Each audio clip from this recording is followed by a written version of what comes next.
오늘 말씀은 일평생 여호와 앞에 온전하였으며인데 같이 읽어볼까요? 일평생 여호와 앞에 온전하였으며. 우리는 열왕기 상을 통해서 솔로몬에 대해서, 솔로몬의 시대의 그 화려함에 대해서 말씀을 배웠어요. 그 화려함, 그 넉넉함들이 오히려 솔로몬의 자만, 교만으로 분열의 불씨가 되었다는 그 설교를 지지난주에 했었고요. 지난주에는 여로보암인데, 여로보암에 대해서 여호와께서 말씀해 주신 징조를 여로보암이 받았는데, 그 여로보암의 하나님으로부터 받은 그 사인을 여로보암이 돌이키지 않고 깨달음이 없었습니다. 제가 제 개인적인 이야기 간증 겸해서 말씀을 드렸어요. 하나님은 지금도 사인을 주고 있어요. 그 사인을 우리가 어떻게 받아들이고 계시느냐, 그것인데, 오늘은 이 여로보암 다음에 르호보암의 아들 아비암, 남유다입니다. 밑에 아비암의 아들이 아사입니다. 이 아사에 대해서 오늘 말씀을 전하려고 하는데, 아사를 좀 세게 발음하면 어떻게 될까요? 아싸입니다. 아싸. 제가 남신도들이랑 수련회를 가는데 목요일 날 난 인싸가 뭔지 모르겠어. 인싸가 뭐야? 그리고 아싸가 뭐야? 이러시더라고요. 그래서 저분들이 나보다 많이 연세가 드셨구나, 그 생각을 들었어요. 여러분 모르시더라고요. 전 장로님은 아실 줄 알았는데 제가 물어보니까 모르셔요. 여러분 인싸가 뭔지 아시죠? 아싸가 뭘까요? 아싸는 아웃사이더입니다. 주류에서 밖에 있는 사람, 혼자 밥 먹는 사람, 혼자 그냥 그럭저럭 이렇게 시류에 편들지 않고 하는 사람은 뭐죠? 아웃사이더입니다. 그럼 인싸는 뭘까요? 인싸? 핵심적인 사람들, 그 모임의 핵심에 있는 사람들. 이걸 한 글자 더 붙이면 핵인싸입니다. 예수님의 12제자는 뭘까요? 인싸입니다. 인싸 중에 핵인싸는 누굴까요? 베드로, 야고보, 요한. 이 세 사람은 핵인싸입니다. 여러분 모두 핵인싸 되시기를 바라요. 아멘 좀 하십시오. 아멘이에요. 교회의 핵심적인 역할, 아주 그 일을 하면 참 좋겠다. 그런데 아싸, 아웃사이더를 저는 그러면 이게 좀 말이 안 되네. 세상 일에 대하여 아사는 아웃사이더였고 하나님의 나라에는 인싸였구나, 그렇게 이해하시면 좋겠습니다. 어떻든 르호보암, 아비암 다음에 왕이 아사입니다. 오늘 성경의 아사는 41년 동안 남유다의 세 번째로 오래 왕으로 일을 한 사람이 바로 아사입니다. 그런데 그 아사에 대하여 11절에 보면 여호와 보시기에 정직하게 행했다라고 말합니다. 정직한 사람이 바로 아사였고요. 14절에 보면 아사의 마음이 일평생 여호와 앞에 온전했다라고 성경은 그렇게 이야기합니다. 여호와 보시기에, 그리고 여호와 앞에서 그는 정직했고 일평생 온전함을 잃지 않은 사람이 아사입니다. 그런데 마태복음 1장 7절 8절에 보면 무엇이 나오나요? 예수님의 족보가 나옵니다. 여러분, 솔로몬은 누구를 낳았죠? 솔로몬은 어려워요. 솔로몬은 누구를 낳았죠? 밑에 있잖아요. 르호보암을 낳고. 르호보암은 누구를 낳았을까요? 아비암. 아비암을 낳고, 아비암의 아들이 누구죠? 오늘 아사입니다. 아사는 여호사밧을 낳았어요. 그러니까 이 열왕기에 나와 있는 내용이 신약 성경 마태복음 1장에 아브라함과 다윗의 자손, 그 다윗의 자손을 이은 예수님의 족보에 나올 정도라면 그의 삶이 간단치 않습니다. 그리고 역대하 14장, 15장, 16장에 아사의 일생이 쭉 나와요. 그냥 오늘 몇 절 나오는 정도가 아니기 때문에 아사의 마음이 일평생 모든 일에 평생토록 온전한 마음으로 주님을 섬긴 사람이 바로 아사입니다. 그런데 그 아사의 말에 14절의 말씀 보면 아사의 마음이 일평생 여호와 앞에 온전했는데 11절에 여호와 보시기에 정직하다는 말 앞에는 다윗같이 다윗같이 여호와 보시기에 정직했다라고 말합니다. 이 아사가 바로 다윗을 본받고 다윗의 마음을 따라서 살아갔다는 거예요. 여로보암은 자기 지식과 경험을 의지하여 인간적으로 살았다면, 저 사람이 다윗같이 살았다라고 한다면 하나님의 뜻이 어디에 있는지를 살피며 살아갔던 사람입니다. 그 다윗은 유다 지파이고요. 로마서 1장 3절에 보면 아들에 관하여는 육신으로는 다윗의 혈통에 나셨다라고 말했고, 요한계시록에도 나는 다윗의 뿌리요 자손이니 곧 광명한 새벽별이라고 그렇게 말합니다. 그러니까 예수님은 다윗의 자손이고, 또 다윗의 자손으로서 아사는 다윗과 같은 마음을 가지고 일평생 하나님 보시기에 정직한 삶을 살았다는 것입니다. 그의 아버지 아비암, 그의 할아버지 르호보암, 왕국 분열의 주범자이고, 아비암에 대하여는 그의 아버지가 이미 행한 모든 죄를 행하고 그의 마음이 그의 조상 다윗의 마음과 같이 아니했고, 하나님 앞에서 온전하지 못한 것이 바로 그의 부모 할아버지였어요.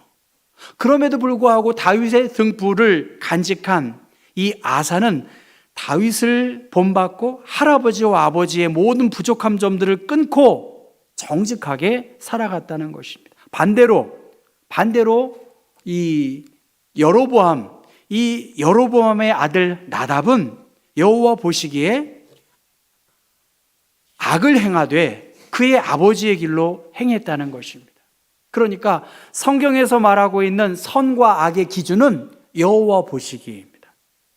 여러분, 여호와 보시기에 그가 선하고 여호와 보시기에 악하다라고 성경은 말합니다. 사람들이 보기에 아무리 그럴싸하다 할지라도 선하게 보이고 굉장한 공로를 세우는 것 같지만, 하나님 보시기에 악하면 간단해요. 그것은 악한 거예요. 그래서 나답에 대해서 성경은 그가 여호와 보시기에 악을 행했다. 오늘 우리들은 악한 것을 본받지 말고 선한 것을 본받으라고 요한 3서에 말하고, 로마서 16장의 말씀 보면 너희가 선한데 지혜롭고 악한데 미련하기를 원하노라. 다윗 같다고 해서 다윗이 완전한 모습은 아니었잖아요. 여기서 말하는 다윗 같다는 것은 적어도 다윗이 하나님 앞에서 올바른 삶을 살았던 그 신앙의 절정기의 모습을 아사는 본받았다. 반대로 밧세바와 간음하고 우리아 장수를 죽이는 못된 모습을 아사는 본받지 않았다는 거예요. 그래서 역대하 14장 말씀 보면 선과 정의를 행했고 이방 제단과 산당을 없애고 주상을 깨뜨리며 아세라상을 찍었다. 그런데 이 모든 것에 하나님 앞에서 선과 정의를 행했다는 것입니다. 오늘 말씀은 너무나 간단한 내용입니다. 여러분, 12절 말씀 같이 한번 읽어볼까요? 남색하는 자를 그 땅에서 쫓아내고 그의 조상들이 지은 모든 우상을 없애고, 13절 계속 있습니다. 또 그의 어머니 마아가가 혐오스러운 아세라상을 만들었으므로 태우의 위를 패하고 그 우상을 찍어 기드론 시내가에서 불살랐다는 거예요. 그것이 두드러지게 지금 아사가 행하고 있는 중요한 모습입니다. 이번 10월 30 마지막 주에 김규지 목사님께서 말씀을 전하시겠지만, 아사는 그러한 의미에서 종교개혁, 신앙의 개혁에 좋은 모델을 보여주고 있는 남유다의 8왕 중에 첫 번째 긍정적인 업적을 남긴 왕이 바로 아사인데, 이것을 현대어 성경으로 제가 읽어보겠습니다. 그 당시 유다 전국의 성소에서는 어디서나 가나안 원주민의 풍년을 비는 신앙에 따라 남창과 여창들이 제사 드리러 온 성도들과 음행하는 일이 만연되어 있었는데, 아사는 전국의 성소에서 그러한 남창과 여창들을 몰아냈다. 또한 그는 선왕들이 만들어 놓은 우상들도 모조리 없애버렸다. 이것이 현대어 성경의 오늘 본문의 내용입니다. 그러니까 아마 당시에 다산 숭배와 관련된 여러 이방의 못된 일들이 성전에서 벌어지고 있었던 것이겠죠. 그럼에도 불구하고 아사는 요시야 시절에서 있었던 이 여러 악한 우상과 여러 주상들을 아사는 모두 쫓아내는 일에 앞장섰다는 것입니다. 그리고 심지어 솔로몬의 영향을 받아 여러 이방의 종교 행태들이 벌어지고 있었고, 르호보암 때도 유다 곳곳에 산당과 우상들이 즐비했는데 아사는 이렇게 생각했어요. 선왕들과는 달리 예배의 대상이 우상이 될 수가 없다는 거예요.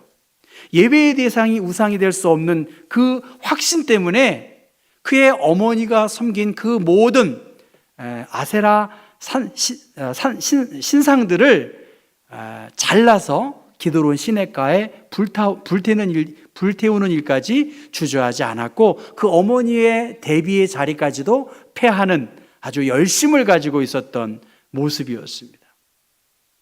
한 가지 아쉬운 것을 성경은 이야기합니다. 산당은 제하지 못했지만 그래도 평생 여호와와 온전한 관계를 유지한 것이 아사의 일생이었고, 아사는 비록 르호보암 때에 솔로몬이 준 그 금 방패를 다 빼앗겼지만 오히려 아사는 그의 아버지와 함께 전리품으로 얻은 것을 여호와의 성전에 바침으로 하나님께 헌신하는 좋은 모습들을 보이게 되었습니다.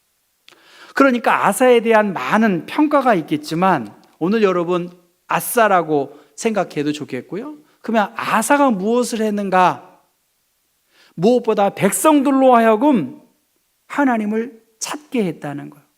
하나님을 믿어야 되겠고, 하나님 중심으로 작은 것에 매이지 않고, 정에 매이지 않고 하나님의 나라와 하나님의 의를 구하고, 아사는 오뎃의 아들 아사랴라고 하는 선지자 오뎃의 아들 아사랴의 예언의 말을 들었다, 그렇게 했습니다.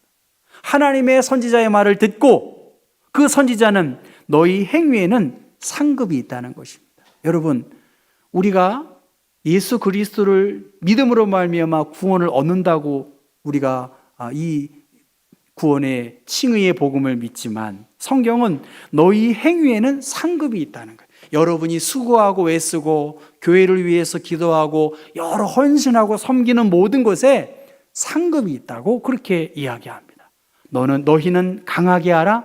너희의 손이 약하지 않게 하라.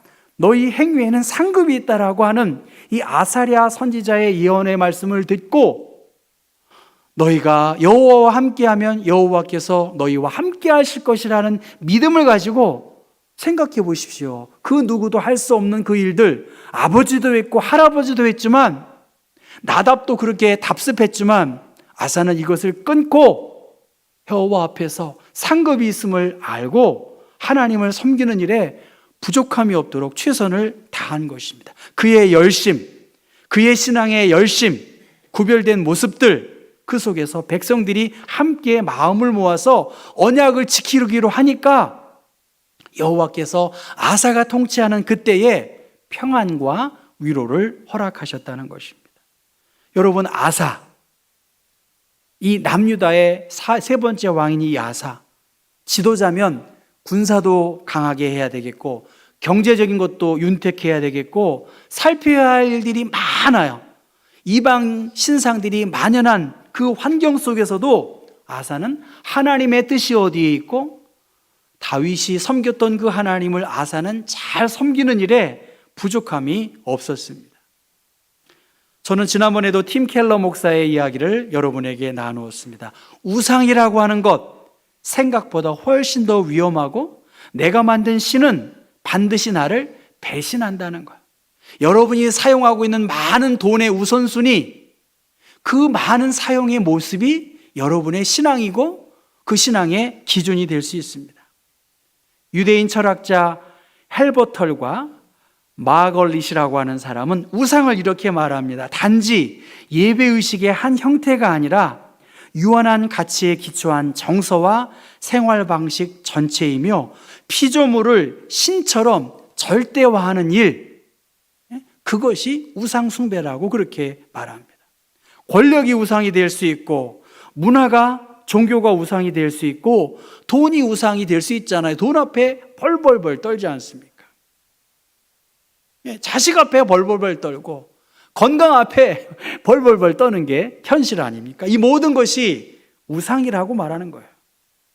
은혜 없는 복음, 하나님의 복음이 선포되어져야 하고 회개의 복음이 선포되어야지 매일 위로해주고 눈물만 닦아주는 것이 좋은 목회자가 아니죠. 성도들을 옳게 인도하고 바른 신앙생활을 하고 옛 모습에서 끊고 하나님이 기뻐하시는 살아있는 생명력 있는 한 사람, 사실 그렇게 외치고 훈련시키고 그게 진짜 교회 아닌가요?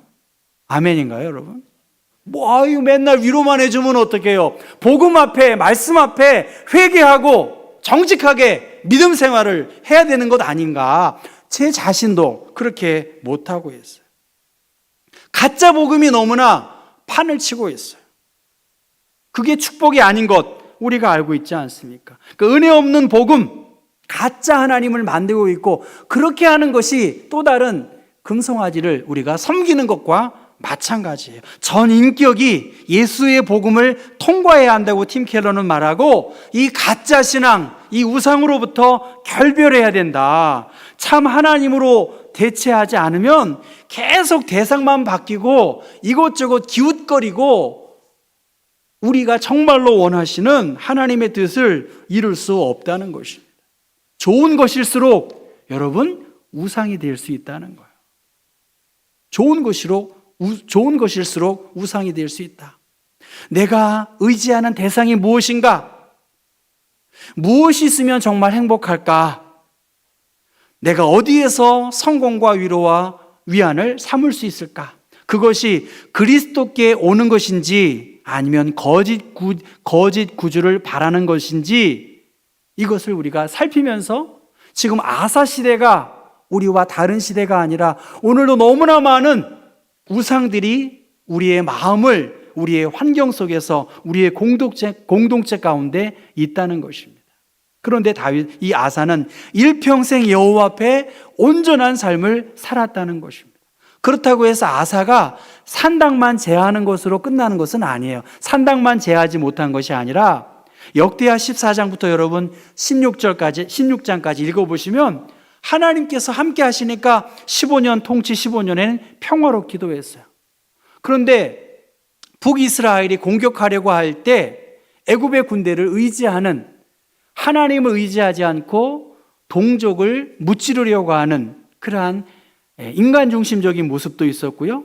우리가 읽지는 않았지만 열왕기상 15장 23절에 보면 그는 늙음하게 발에 병이 들었다. 늙다는 것이 좀 부정적으로 표현되잖아요. 늙음하게. 좋을 수도 있지만 발에 병이 들어 죽었다고 말하는데 역대하 16장 12절의 말씀 보면 그의 발이 병들어 매우 위독하였으나 병이 있을 때에 그가 여호와께 구하지 아니하고 의원들에게 구하였더라 그렇게 말합니다. 다른 말로 말하면 하나님께서 아사에게 사인을 보여주셨는데 이 징조를 자신의 힘과 지혜로 해결하려고 했지 정작 하나님께는 기도하지 않았다는 것입니다. 그러나 이 모든 것 가운데에서 종합해 보면 그래도 아사는 여호와 보시기에 정직하게 변함없이 살아갔다라고 그렇게 성경은 기록합니다. 바울 선생은 여러분은 나를 본받는 사람이 되십시오라고 말합니다. 그가 완벽해서가 아니라 내가 그리스도를 본받는 사람인 것처럼 그러한 여러분은 그리스도를 본받는 나를 본받으라고 그렇게 말하고 있습니다.